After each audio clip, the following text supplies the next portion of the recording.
All right. Welcome to Chef and Guac, the podcast. I am your host, El Guaco, and with me, you already know my co-host, Chef Ty. How you doing today, man? Good, bro. How you doing today? Man, I'm doing good. You know, I got the suit on today, so I'm feeling a little extra special today. All I gotta say is that I called it this week. I really did. That you We did, my got friend. That you did.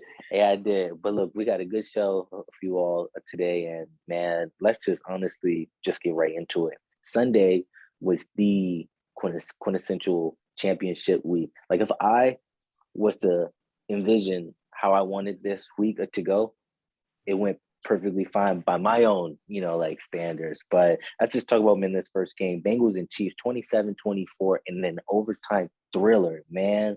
The kicker, Mick Pearson, scored the game-winning field goal, 31 yards, man. Ty, how'd you feel about this game, man? It was close neck and neck. Everybody was thinking, well, it wasn't really that close early on, but that second half just switched up everything, man. Yeah, definitely. Like I said, last week I wasn't expecting the Bengals to really do much. Like the first half was about what I expected, and then I expected Patrick Mahomes to come out and really just kind of blow them off the water the second half, and that didn't happen. Threw a pick in the overtime, and like everybody said, they got the coin toss go their way, and just a untimely interception and set everything up for them to win the game. So I mean, like, as a Ravens fan, I really don't want to give them the credit because they in my division, but I can't really hate on it. It's like Joe Burrow played a hell of a game. I mean, throwing for 250 yards and 2 touchdowns. And you have Jamar Chase out here just still balling out as a crazy good wide receiver in his rookie season. And you talking about Joe Burrow after a crazy injury last year, coming back this year to go to a Super Bowl, after winning a national championship, after winning a Heisman. This has been the span of like 3 years here. Yeah. It's pretty crazy to even think about. And like I said, the propaganda for this game for Joe Burrow is about to be ridiculous because, I mean, it's just story writing itself right now. I mean, it's like a new generation of quarterbacks is really coming up in this league, and it's really dope to see. So, I mean, it seems like there's going to be a lot of dope quarterback battles going for this next generation. This last game, as you said, just throw in the new regime. After Ben Roethlisberger announced his retirement, Tom Brady's unofficial announcement of like retirement, even though he didn't say anything, but his camp did. We're seeing that torch being passed right now. And honestly, as a football fan, I love it because, I mean, as you said early on, I'm kind of tired of seeing the same people in the Super Bowl. And look what happened. Your wish has been granted. We got the Bengals and the freaking Rams. And this is crazy too. This is the second year in a row that a home team is playing in their home field, which is crazy. If you actually really, really think about it. I mean, maybe they go 3 for 3 next year, but then that would be a really crazy curse to put out there. Really, really crazy. And we'll talk about the Rams in a few. But this game, Joe Burrow coming back from an 18-point deficit. I mean, like, I saw that man first quarter, and he was like, all right, okay, cool. I'm down right now, but like, how can I overcome this? And he did. Like that interception, OT, did it, and I just saw them run the ball. And I was calling those plays too. I already knew what they were going to do because, I mean, it's the Chiefs. The defense isn't really all that good. But, I mean, this game was it was a great game. I think I'll hold you. Anytime that like I see the Chiefs fail, it's pretty good to me. You know what I mean? Personally, as a Broncos fan, but just to see that another name, another Joe, you know what I mean? You got Joe Montana and a whole bunch of other Joes out there, and he's just in that line of just like, you know what, this guy in his first official full year starting, super. It's crazy. It's kind of like a Big Ben story, actually, if you really, really think about it, because Big Ben started, I think, like 8 games like that first like a year a little bit, but like then in that second year went to a Super Bowl against Seattle, I believe so, and the rest is history. So I mean, are we seeing another instant classic right there in terms of like Super Bowl stardom, Hall of Fame level, play. Who knows? We will see. But I know for your division, it just gets it a little bit more difficult. But I do want to commend the Bengals for having this a turnaround. They haven't made the Super Bowl since 1988, and they haven't won the Super Bowl either. So I mean, this could I be the mean, Bengals year. personally, I love the competition. I mean, I think personally we have the best division in the league. Oh Personally, yeah. I was like I mean, that Ravens Steelers rivalry alone is pretty mhm, crazy. And then the Bengals now you're adding like the other two teams have been pretty trash for pretty much their entire ever. And so I mhm, mean, to see now like the Bengals starting to come up, so now you have like a third team and the Steelers are starting to rebuild, but they actually have a good organization who I would mhm. trust to rebuild like competently. So I mean, like I have faith that the Steelers might be bad next year, but I have faith they'll probably be right back in the mix. Man, I don't know what the Cleveland Browns are doing ever, but I mean, Mhm. as a true like Ravens fan and everything, I really don't want to see them do it, but it is what it is. I love the competition. I mean, if I can sit up here and watch Lamar Jackson take down this juggernaut of an offense that is growing right now and Mhm. take them down in the future, oh yeah, it's gonna be some must-watch Oh, TV coming it. on. Hey, look. Right now, they have all of the right ingredients to be a successful dynasty underneath Joe Burrow. The one thing that I must say that they need to get is an offensive line. They don't really have a good, strong O line, but but just to see what this man could do without like an O line, you know what I mean? It's crazy. Just think if you had the Cowboys O line with Joe Burrow. You know what I mean? Yeah, Bro, man, he just be in the pocket chilling, having a whole break, chilling. for real. Bam, him and Chase, man, and Mixon, man, that guy, he could run the ball too. So they got a nice young core that if they play their cards right and just get a couple more pieces, man, your Ravens over there is gonna have some trouble for many years, many years to come. It'll definitely be dangerous. But I mean, if Yep. you're talking about like, especially like how important that offensive line is to quarterbacks. I mean, you're looking at the other game where you got Matthew Stafford who couldn't get to a playoff win Yeah. at all in Detroit, where he just Mm-hmm. hadn't had an offensive line his entire career, for Yep. being real. Mm-hmm. And now you gave him one, and look what Mm-hmm. he's doing. I mean, now he's out here took the Rams to the Super Bowl first year, Yep. and just And proving why he's now a bad man. and we'll talk about that too, definitely right now. I mean, Rams won 20-17, field goal at the end of clinching and winning. I mean, this is just another crazy story, as you said. Matthew Stafford, first year there. Mind you, too, Odell Beckham, 3 months ago on the Browns. Next thing you know, Odell Beckham's catching endless passes.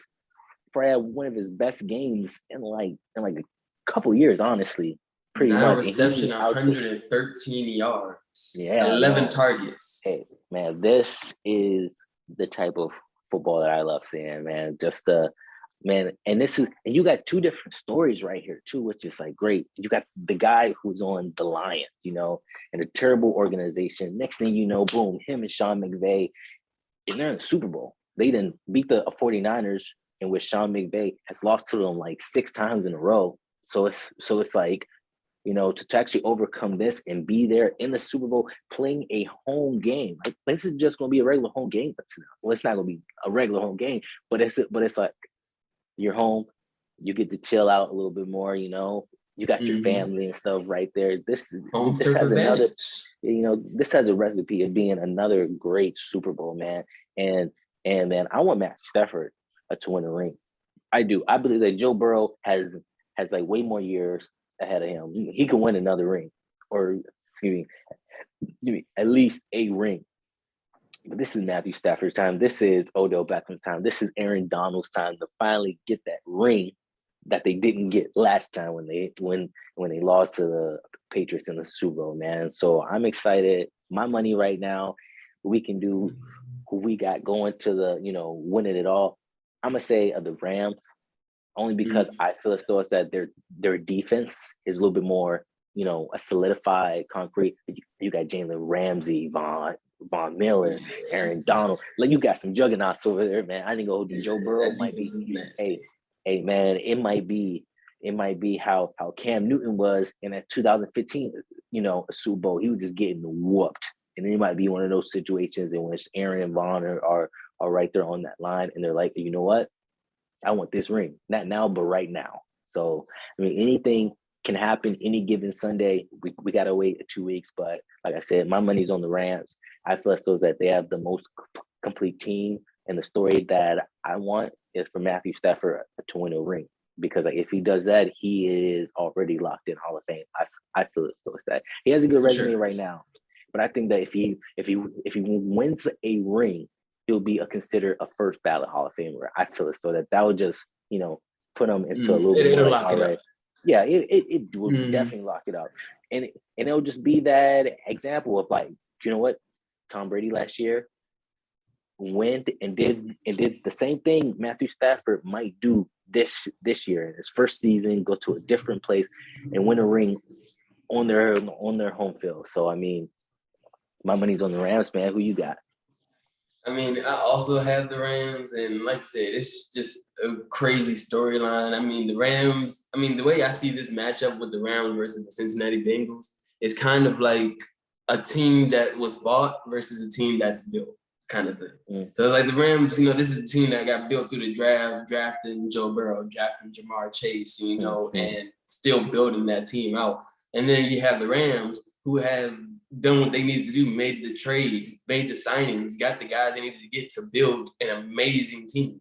Like thinking of a team that has Aaron Donald, Von Miller, and Jalen Ramsey all on the same defense is nutty to think about, because all of these dudes at different times were like defensive player of the year candidates. So to think you have those three guys all on the field at the same time is ridiculous. And then have just as good of an offense with Cooper Kupp, Odell Beckham, and then Matthew Stafford throwing to them boys. It's still hard for me to really go against them in that situation. But I've been going against Joe Burrow this entire time. I've been wrong this entire time. So I honestly, if he can do it, I will be just as amazed again, and I will give him even more props than I already have at this point.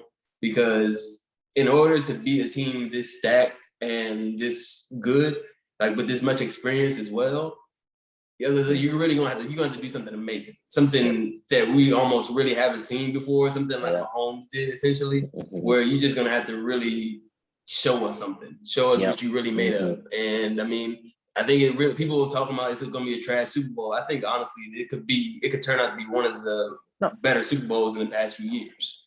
I think that this, as you say, might be one of the better Super Bowls in the past couple of years, because you have two different stories going on. You know what I mean? You got Cool Joe over there that could redefine his whole legacy off the jump. It could have that Mahomes-esque effect, because like even in Mahomes' first like full year as a starter, or what did he do? Take them to the Super Bowl and win it. So I mean, this could elevate his own legacy up into him being into consideration as a top 5 quarterback in today's game, a top 10 quarterback in today's game. Let me ask you this like question. If Joe Burrow wins the Super Bowl, where do you have him in the league in terms of quarterback? If you're going through that list off the dome, if you think that him getting this ring right now, and you can take into account his like feeling after that, like where do you visualize going into next season? If he would have won the championship this year, and I said people probably would still say I'm biased for saying it, but I think he'll probably be top 5 in the league. I don't think he'll be better than Mahomes. I don't think he'll be better than Lamar next year. I don't think he'll be better than Josh Allen. Like those three, I think, are locked to be essentially better. And then you also have Aaron Rodgers, who we don't really know if he's going to be back or not. But if he doesn't play in Green Bay next year, I think we might be getting another one of these Matthew Stafford kind of stories where you go to a new team and try to take that team to the Super Bowl. So like that's you already got new storylines forming in my head. So I don't know. Maybe top 5 is what I'm saying off the top of my head without even thinking about it. Hey man, if I gotta think about it, because Ben's gone, Tom is probably gone too. He's probably top 5 right now into this new regime. Honest, honestly, because you got Mahomes and Rodgers there. Who else? Josh Allen, Burrow, because nobody else really has that quintessential defining. Derek Carr's good. Don't get me wrong. Justin Herbert's good, but if like he gets this ring, all that stuff literally goes out. Yeah, so he immediately jumps those guys. Yeah, he literally does that, especially with the O line that like he has. The storybooks is literally written if he gets this thing right. But like speaking of which, I know you saw who we got. We got the Packers ex offensive coordinator. I want Aaron Rodgers on my team. And I feel as though that it may, and I have a strong feeling that it may happen because this guy, if you heard him on the Pat McAfee podcast, he was giving this man praise about his intellect, his whole mastery of the game, and how like he would want to play for a guy like him, So I'm like, he can command the room, all of this stuff, giving him huge praises. I think that something's in brewing. And I think, hear me out too, because there's a lot of speculation. They might want to do a 2-1 punch trade because Aaron Rodgers really loves Devontae Adams. If we get that man too, as well, man, if it means having a Tom Brady, Matthew Stafford year of us going back to the Super Bowl, because our defense is top notch. Our defense is actually pretty good. It was our offense last year that literally hindered us back because we couldn't score. So it's like if we do that, you got Devontae Adams, Jerry Jeudy. Oh my God, I'll be going insane, bro. Oh so man, the last thing we need is for you to have a football and basketball team both in the top. Hey man, I'd be crazy. You be blocking all my calls for the next month because I'd be like, if the Suns win this year and then my Broncos win next year, bro, I'm going off. Man. And the thing too, and just think, from John Elway, we had turbo QBs, we had our Ortons and we had our Brady Quinns and we had our Cutlers and stuff. Tim Tebow to get Peyton Manning with the ring. If we get another Hall of Famer, Aaron Rodgers with this team, that's it. Boom. Now look, granted, you got your Joe Burrows and you got your Lamar Jackson, you got your Patrick Mahomes in the same division. You know what I mean? It might be a little bit more of a uphill battle. Yeah, but after the blunder this year, if he makes that switch into the AFC, does all that, this year literally wipes away as if it doesn't matter.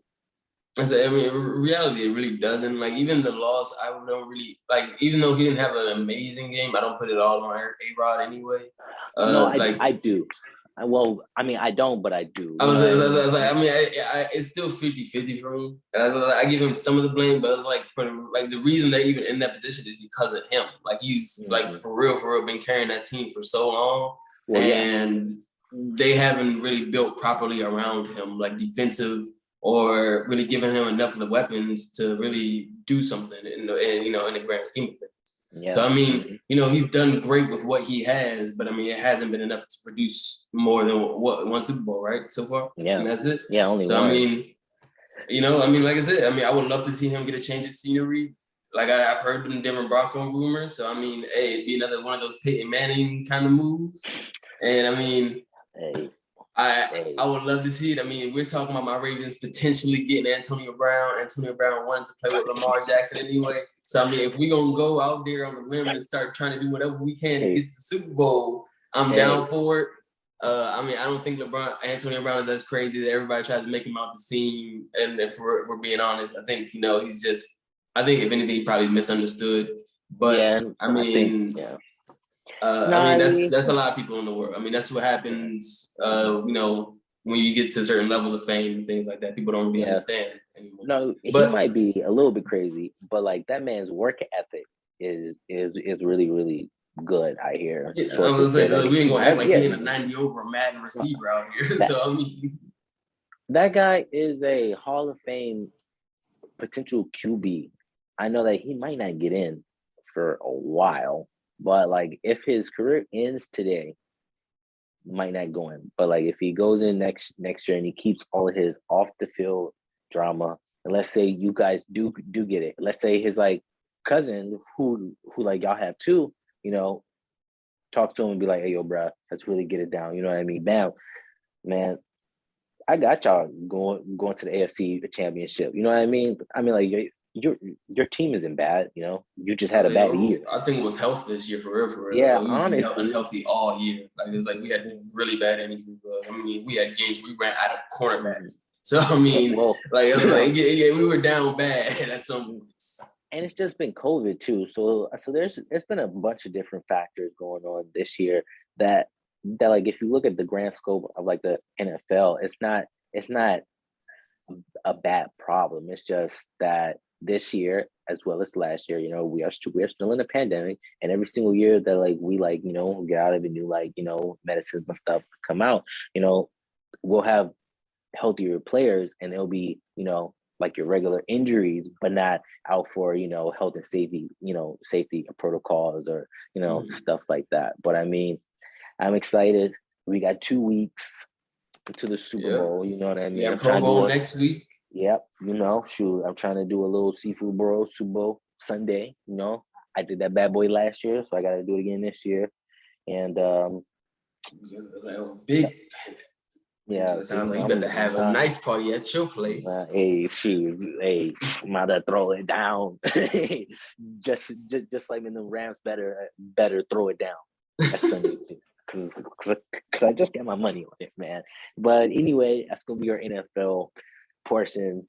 Not really nothing else going on. We got still a couple of more, you know, head coaching vacancies. And it is what it is. But let's move on. You already know I normally switch it up, but you know I'm at work right now, so it's just you know, standard background. Slide right into the hoop talk. But yeah, hoop talk, man. NBA All Stars have been announced, man. In the East, man. Wait, let me start with the West. In the West, you had LeBron James, number one over there. So you got team LeBron. You had Jokic, Andrew Wiggins, the first timer.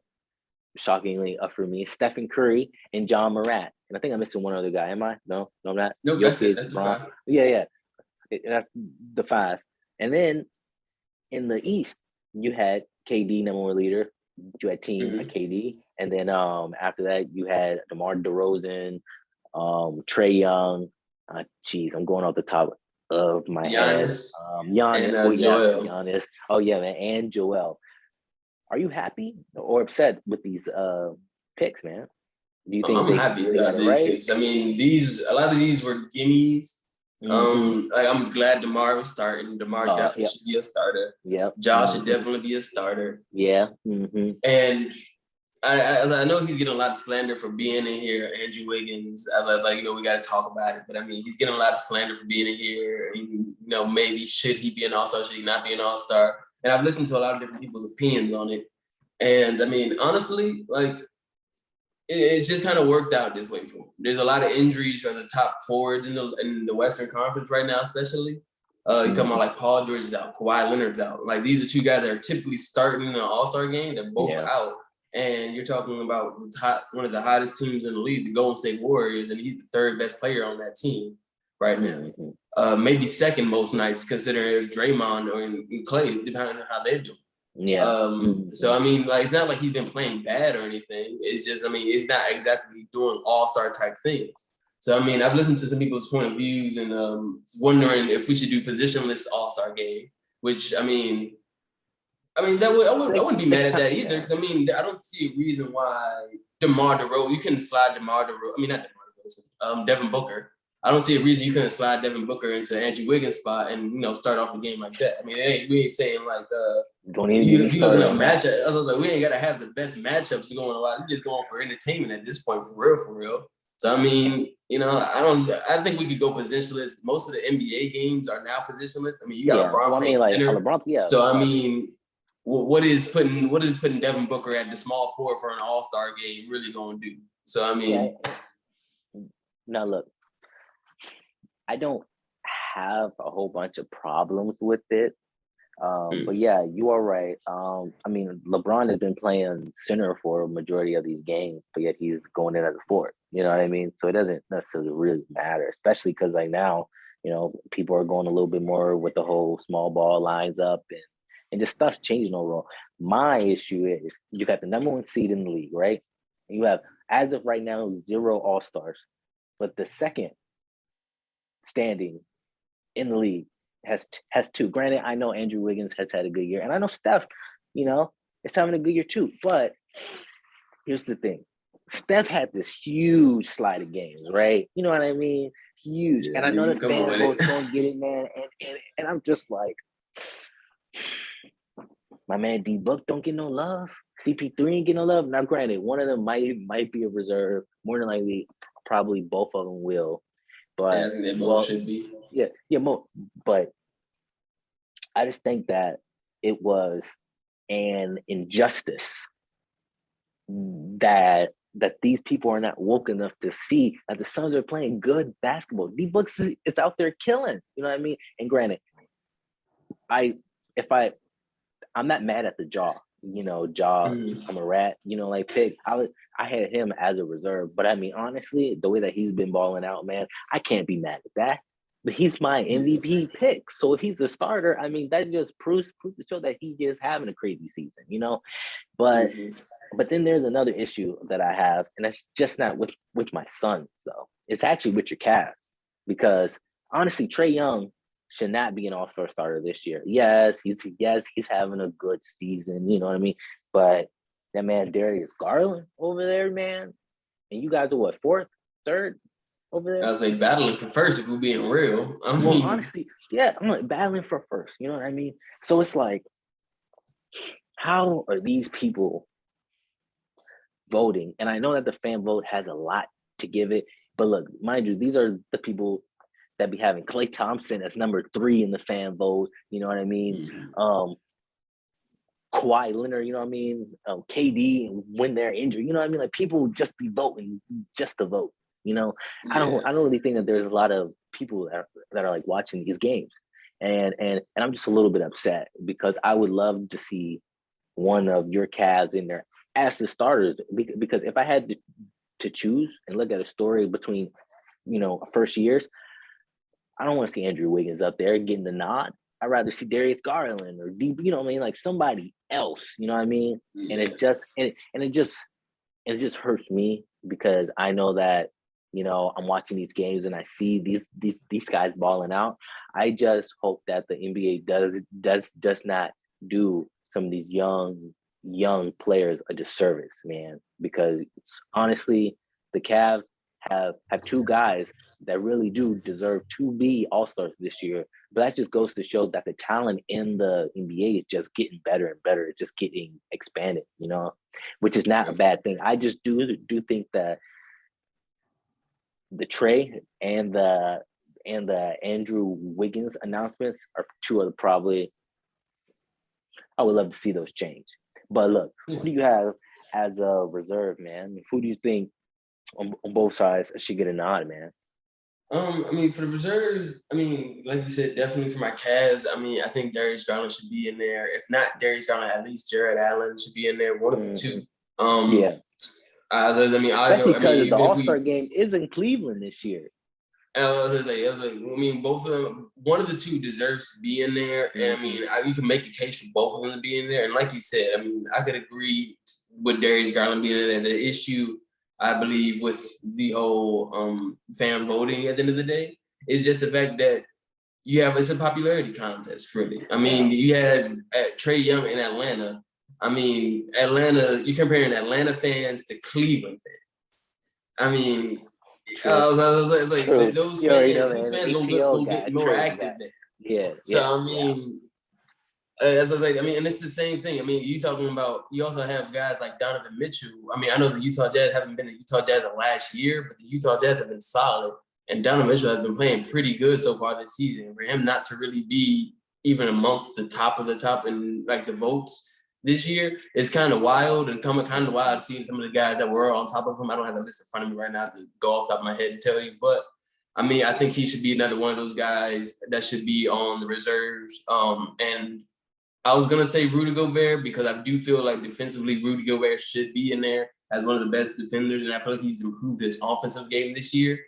I feel like he should be in the All-Star game as well. But I don't know that the Jazz deserve 2 All-Stars. So I think that I was like, they've been solid. I don't know that they deserve 2. I think they maybe get 1, but not 2. 1. No, look. Suns, I think y'all both deserve CP3 and Devin Booker. I think that's no-brainer. I'm trying to go off the top of my head, think of a few teams. I mean, outside of that, I mean, you got James Harden on the Nets, who's definitely going to be in there. Off the top of my head, then on the other side, you still got Luka. Luka still has to be in there. He's still having a pretty good season, barring, I mean, just the team hasn't been all that great. And outside of that, I mean, I think everything else. I think that's when you might start getting some of the snubs that people might start talking about here. Maybe like DeJounte Murray being the snub this year, having a great season on San Antonio. But I mean, that's one of the teams. That's kind of how you get snubbed. Your team is trash, but you're putting up good stats. That's kind of like spelling out for you to get snubbed that year, essentially. So I mean, I don't know. I don't have a full team drafted up right now, but that's what I got so far. Yeah, no, man, I agree with that. I just, we gotta at least have one in there. You guys have to at least have one, if not 2. This year has been crazy because there are a couple of guys who like have had a resurgence, stepped up their game, and overall, we're talking about the Jazz. I'm pretty sure Rudy Gobert is going to be in there. Donovan Mitchell may be, but like if you really, really think about it, you already pretty much, if you got 2 more, guards in there, 1 more, man, he could, but I just don't really think that the Jazz personally in itself deserves to have 2. Especially because, like, what do you truly consider Luka? Is he a forward? Is he a guard? Like, who do you choose when you get down through all the nitty gritty of what you want like down there? I don't think Mitchell is going to be in there, but like if he does, I mean, hey, it's good for him. It'd be his second one, so not bad. All I gotta say is that if we don't, our teams don't have at least 1, 2 of them should definitely be in there, honestly. James Harden, yeah. I feel like sort of. I feel like at this point in his career, he's just a lock to be an all-star. Like his stats may not be what they were a year ago, but his stats are so far above, and he does so much more than the average NBA player. He's just kind of a lock to be an all-star, whether he's a starter or not, kind of guy. Because I mean, the Nets are still in the top of the league, and I mean, if he were, but I mean. They are in that 6th spot right now. With all the injuries, they could end up just snubbing James Harden from him. It's like that could be something crazy to watch out for. What I don't want is I feel as though that, and I might have a hunch, and like I personally would be upset, but if Anthony Davis gets into this All-Star, this year, I don't like that. Yeah, I don't think he's played enough to deserve it. Because I don't.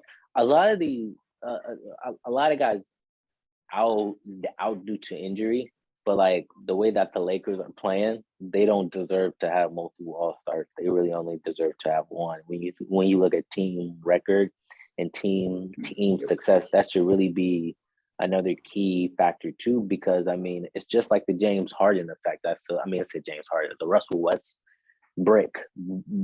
effect, some of these guys are playing on these like terrible teams, but they will put up 30 a night or just like astronomical stats. But that doesn't mean that you're an all-star if you go to a team that is looking for like win now, So like I just think that I feel as though it's like going forward, if we're going to be talking about all-star starters, we should have another implication of like what's their winning record and how are they contributing to like winning basketball. I feel as though it's that instead of it being like this popularity contest, which I don't mind it being, like a factor, but I think that there should also be another factor in there too, because it's kind of like, man, I'm just kind of mad because I'm seeing some of these cats ball out and they're doing good, but it's like, I mean, I think honestly the system itself can be fine if it just if the certain teams don't like continue to end up getting their guys. Like Yeah. it's if it continues to be like guys that who truly deserve to get in miss it, like say like somebody like the Sun, like maybe say like somebody like James Harden got snubbed from there, but somebody like Andrew Wiggins, like say it was reverse conferences or something like that, but say somebody like Andrew Wiggins got in and they just wasn't enough spots at the end of the day. And now you snubbing James Harden. I mean, it does look kind of wild at that point. When you start comparing it like that.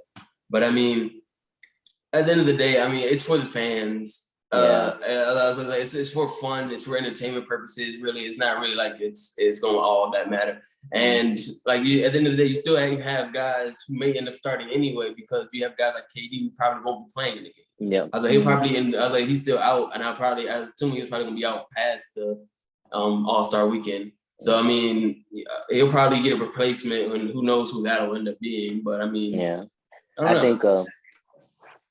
I even think that LeBron James might not even be like playing a lot of minutes either this game. I was like, I don't think he did last year. Yeah, no, not like he like went in for like a minute or two, I think, and then he just like that's what let these cool younger ballers hoop it up. It is impressive though. I believe this is his 18th consecutive or 19th consecutive All-Star. 18th consecutive year. Yeah, the 18th. I think I'll say he broke the record for this year too. Most consecutive All-Star game appearances. No, I think I think so. And then he has to go to 2 more in order to beat. I think have the most ever. Yeah, the most. I was gonna say he has like 2 more to get the most ever, but I think I'll say right now he has the most consecutive. I think that appearances. But I mean, going in for the rest of the All-Star weekend, have you heard about the new changes for the Rising Stars weekend?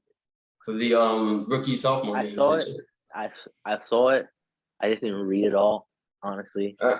So for that, they are doing. There's gonna be a lot of changes. For one, there's gonna be.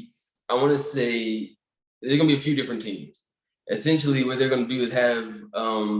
They're gonna have the rookies, the sophomores, and for the first time ever, G League Ignite players. A lot of the younger players that are playing in the G League right now, they're gonna be in that game, and they're gonna have a tournament actually.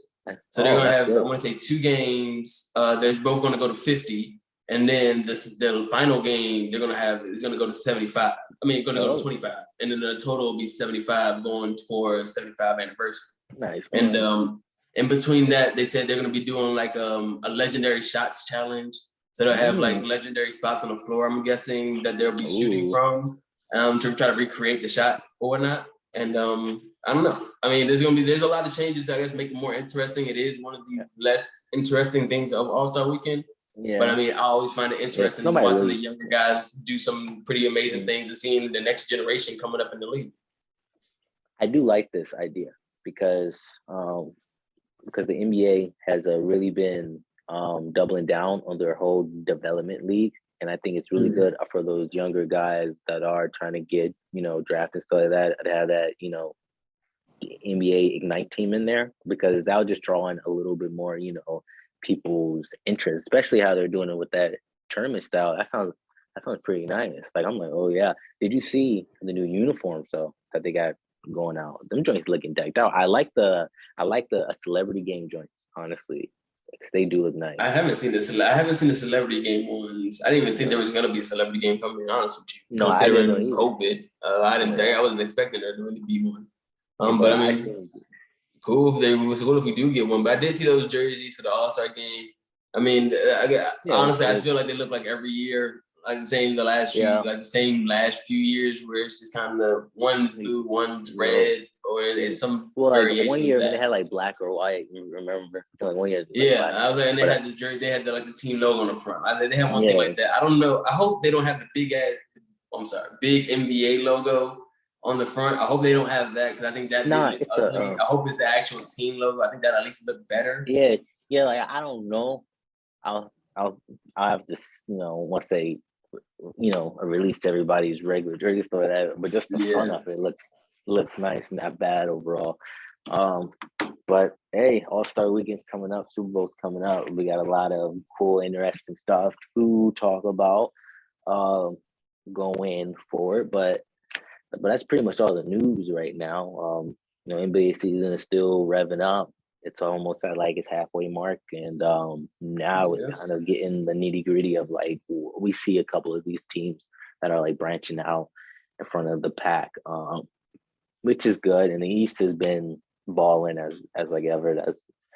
That's where my attention is right now. I really think that those top three seeds in the West is probably locked in between those already over there with the Warriors, Grizzlies, and the Suns. Yeah. But anything can happen, and I'm keeping my eye on like that Eastern Conference because man, it'll probably be at the end where it's gonna really, really, really get down to Yeah, the positioning. seeding You is know gonna what be I mean? crazy. Really, I really mean, crazy. looking at it right now, the first seed Miami Heat, 32 and 18, and the sixth seed Brooklyn Nets, who are 29 and 20. The Brooklyn Nets are in 2.5 games behind the first seed and they're in sixth seed. Mm-hmm. So I mean, by the end of the season, they really that's what we really be playing for here is that playoff seed. So as the Cavaliers, I definitely don't want to play somebody like Brooklyn or the Milwaukee Bucks in the first round. So, no. I'm hoping maybe we can, get up there and, keep our third, maybe slide in third, and, maybe end up with going against somebody a little, maybe like the 76ers more likely. But I mean, I don't know that we exactly may have the talent to take down one of these big three teams right there. Hey, but I mean, maybe yeah. I'm gonna be rooting for my Cavs regardless. Hey, I know you are, man. Look, anything can happen.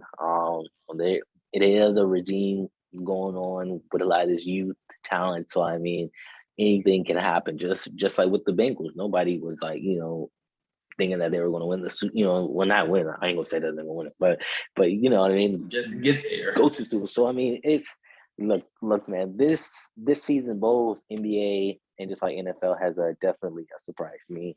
I didn't think that we were going to be number one, and at least holding on like this. Honestly, I got us having being second again, third. I had us probably dipping off a little bit, but hey, they're proving me wrong. I thought that the Lakers were going to be much better with this whole Russell Westbrook ordeal. But hey, man, things are changing. I thought that you guys would definitely still be at the bottom of the league. But everybody had us at the bottom of the league. So I was like when we talked about it at the beginning, just before the season started, and I was feeling kind of salty about it. But I had to prove y'all a little wrong, just a little bit, show y'all, we really had cooking up over there. I know. Yes, I did see a lot of potential in that big 7 foot power forward center combination. So but I mean, it is dope to see the Suns really streaking the way they are. Another 10-game win streak right now, and y'all have just been balling, dog. Like for real. I don't know that a whole lot of teams can really take y'all in the playoffs right now. Yeah. So I mean, it's definitely gonna be interesting. But I know for a fact that you all do not want to see the Los Angeles Lakers round one. And the way things are shaping up right now, it looks like y'all might see the Los Angeles Lakers round one. What happened last year? What happened last year? I mean, y'all took care of business last year. Y'all took care of business. But who wants to face LeBron in round one? You know what? I don't want to. You know what I mean? Because honestly, if I had to choose somebody else to win, I'd rather it be a LeBron just to get one more ring. That's it, personally. But if we're talking about right now here, Suns, we better win that bad boy. Like, all right, but let me throw this one at you though. Let's say Kawhi comes back by the end of the year for the playoffs. Now you got Kawhi and Paul George comes back. A surprise AC comes out of nowhere. Now you got the Clippers. No. Just stop the madness. Let's stop it there. No, it's not gonna happen, bro. If he does come back, cool, great. But I mean, is really him coming back for the playoffs gonna be enough? Honestly, I think that team should. I think they should honestly mellow in for the year. Just come back fully healthy next year. If you're gonna stick with Kawhi and Paul George, I just say make sure everybody's healthy next year. Yeah, there's no point in trying to rush and risk injury going into the playoffs and then get into the playoffs and get injured, and now you're missing a whole another year next year. First of all, we're talking about the Clippers, all right.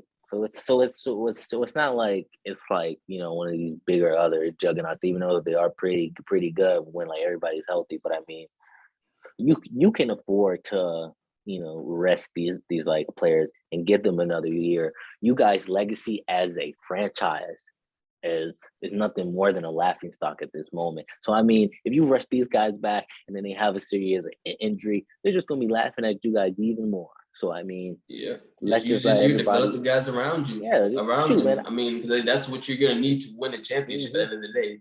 So I mean, like that's how it's got to go. That's why the Warriors are as good as they are. They've mastered the art of developing a player, but also winning a championship at the same time.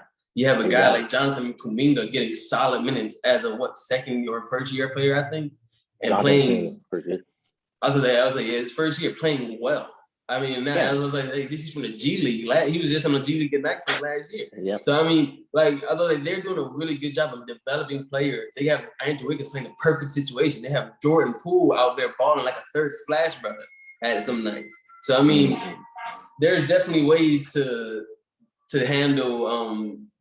That completely threw off my train of thought. I'm sorry. Yeah, no. Are you there? But just recap over there. Yeah, the Warriors have that plan. You know, have that blueprint of like how to still be in contention in like a slight rebuild, quote unquote, but not really. All they're doing is just like making sure that because Steph, Clay, and Draymond, when they're getting old, they're just trying to make sure that their regime of success and their stuff doesn't take a drastic dip, and like honestly, who better to learn from than the Splash Bros? I mean, and Draymond, defensive player of the year, a winner a couple of years back. I mean, who they have the recipe to still be a really good team for the next 5 to 6 years, and even moving on forward if these picks really do pan out right for them. So I mean, props to them. I know they are second in there. I just don't want them to beat us, but it is what it is. But hey, it is what it is. But hey, that's gonna be the end of our podcast today. We'll be back next week with I guess Pro Bowl highlights, a little bit more NBA stuff going on. We are going to be branching out into a couple more different, videos and ventures over here since the NFL season is definitely winding down. We want to give you all more and more content to still, transcribe and, just to still be entertained because the NFL season ends, doesn't mean NBA season is only going to get even better. And we're just going to have even more content for you guys and yeah, basically it. So please like, subscribe, comment below. If you got any type of ideas on videos you guys want us to do, just let us know. We'll be here. Yeah. Well, it was like definitely like, comment, and subscribe, and let us know what y'all think we can improve on, and what y'all like and what y'all don't like about it so far.